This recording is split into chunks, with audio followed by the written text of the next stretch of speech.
যেই প্রিন্সিপালগুলো আজকে আপনাকে আবুল হায়াত করেছে, উপদেশের জায়গা থেকে আসলে শুনতে চাই, যেগুলো আপনি সারা জীবনই মেনে চলেছেন। সারা জীবন মেনে চলার মধ্যে সবচেয়ে প্রথম যে কাজটি, আমি সহজ সরল জীবনযাপন করতে পছন্দ করি। এটা আমার বাবার কাছ থেকে শেখা। আমার বাবাকে চিরজীবন আমি দেখেছি, উনি কাজ করতে পছন্দ করতেন।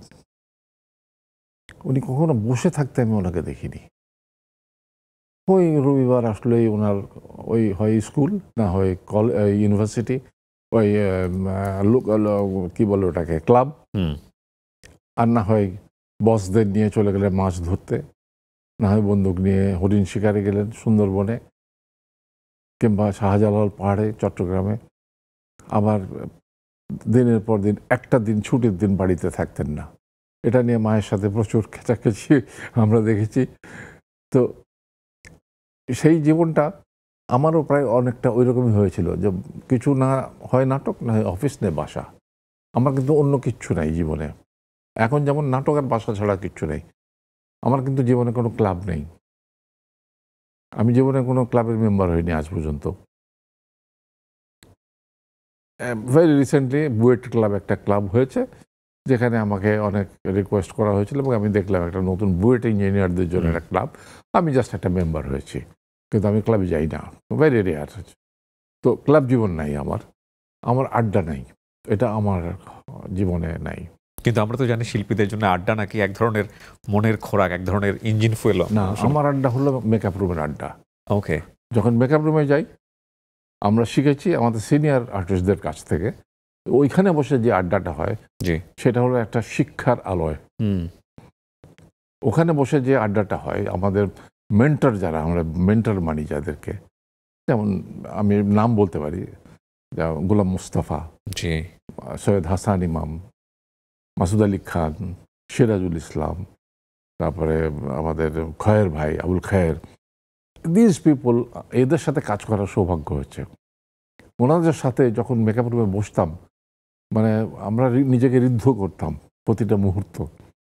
যেটুকু গল্প শুনতাম, আলাপ আলোচনা হচ্ছে, জোকস হচ্ছে, হাসি হচ্ছে, নাটকের গল্প হচ্ছে, সিনেমা, নাটকের গল্প, রেডিওর গল্প, কখন কি সমস্যা হচ্ছে, কি হাসির ব্যাপার হয়েছিল, কাকে নিয়ে, কোন জায়গায় অভিনয় নিয়ে কি সমস্যা হয়েছিল।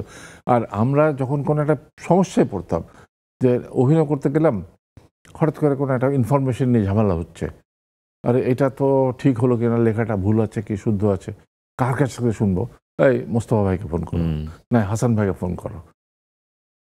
একটা উচ্চারণ সম্পর্কে কনফিউশন হচ্ছে, না না এটা তো যাওয়া যাবে না, দাঁড়ানো, আমি আগে শিওর হয়নি, ওই মোস্তফা ভাই আমাদের ডিকশনারি, ওই হাসান ভাই আমাদের ডিকশনারি। মানে এইটা ছিল আমাদের মধ্যে ভীষণ, ওই যে শেখাগুলো। তো এই জীবনটা আমি খুব এনজয় করতাম। চাকরি জীবনে চাকরি করেছি আমি, 96-এ চাকরি ছেড়েছি। তার মানে 68 থেকে 96 পর্যন্ত আমি চাকরি করে গেছি। 3 বছর বিদেশে ছিলাম, লিবিয়াতে চাকরি করেছি, সেখানেও কিন্তু নাটক করেছি আমি। এর মধ্যে 3 মাস লাওসে ছিলাম, চাকরি করেছি। তো চাকরি কিন্তু আমি কখনো ছাড়িনি, এবং আমার চাকরি আমাকে কেউ বলতে পারবে না যে আমি অফিসে লেট করে গেছি, কেউ বলতে পারবে না যে আমি অফিস ফেলে দিয়ে নাটক করতে গেছি। আই অলওয়েজ ম্যানেজড, যে না, কেউ যেন বলতে না পারে আমাকে যে আমি অফিস ফাঁকি দিয়ে নাটক করি। এবং বাবা হিসেবেও আপনি অসাধারণ। আমরা অনেক ইন্টারভিউ দেখেছি, আমি চেষ্টা করেছি আমার জীবনে আমার মেয়ে দুটোকে মানুষ করতে, এবং আমার স্ত্রী হলো এখানে সবচেয়ে বড় সহযাত্রী এবং সাহায্যকারী। কারণ ওদের দিকে সময় আমি যতটা না দিয়েছি, তার থেকে 1000 গুণ বেশি সময় সে দিয়েছে, আমি জাস্ট সহায়ক। তো এই বললাম যে বাবার কিছু নেশা আমি পেয়েছি, বন্দুক শিকার করতে আমার খুব পছন্দ ছিল, তাস খেলতাম, কিন্তু ওই তাস খেলা পর্যন্তই, কিন্তু তাসের নেশা আমার কোনো দিন হয় নাই। এবং এই কন্ট্রাক্ট ব্রিজ কিছুদিন খেলতাম, তারপরে আর আমার ভালো লাগতো না। কিন্তু মাছ ধরার নেশা এখনও আছে, মাঝে মধ্যে মাছ ধরতে যাই। গান শোনার নেশা আছে। আর তো ওই রবীন্দ্রসঙ্গীতের প্রতি অনেক বেশি ভক্ত। একসময় হিন্দি সিনেমার গানগুলো আমাদের খুব পছন্দ ছিল, বা বাংলা সিনেমার হেমন্ত, লতা, সন্ধ্যা, এগুলো আমাদের খুব প্রিয় ছিল। তো এগুলো আব্বাকেও দেখেছি খুব পছন্দ। আর ওই যে লাইফস্টাইল যেটা বলছিলেন, যে আব্বা বলেছেন, দেখো সহজ সরল জীবন যাপন করো, তোমার কোনো সমস্যা হবে না। খাওয়া দাওয়া থেকে শুরু করে পোশাক পরিচ্ছদ চলাফেরা সব কিছুতে। এবং আপনি নিশ্চয়ই আপনার সন্তানদেরও ঠিক একই মেসেজটাই দিয়ে এসছেন। আমি একই জিনিস শিখে, ওরা শিখে গেছে অটোমেটিক। ওর মাও তাই, ওর মাও কিন্তু কোনোদিন কোনো আমি দেখিনি যে এক্সট্রাঅর্ডিনারি কিছু একটা করছে বা নেশা বা এটা দাও ওটা দাও, না, নেভার নেভার।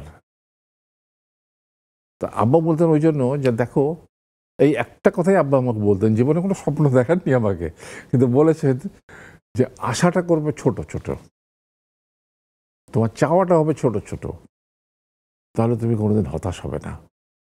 তুমি দেখবে যে 99% তোমার আশা পূরণ হবে। আর তুমি বড় বড় আশা করবে, দেখবে যে 90% ফেল করবে, তখন তুমি হতাশ হতে শুরু করবে, ডিপ্রেশনে চলে যাবে।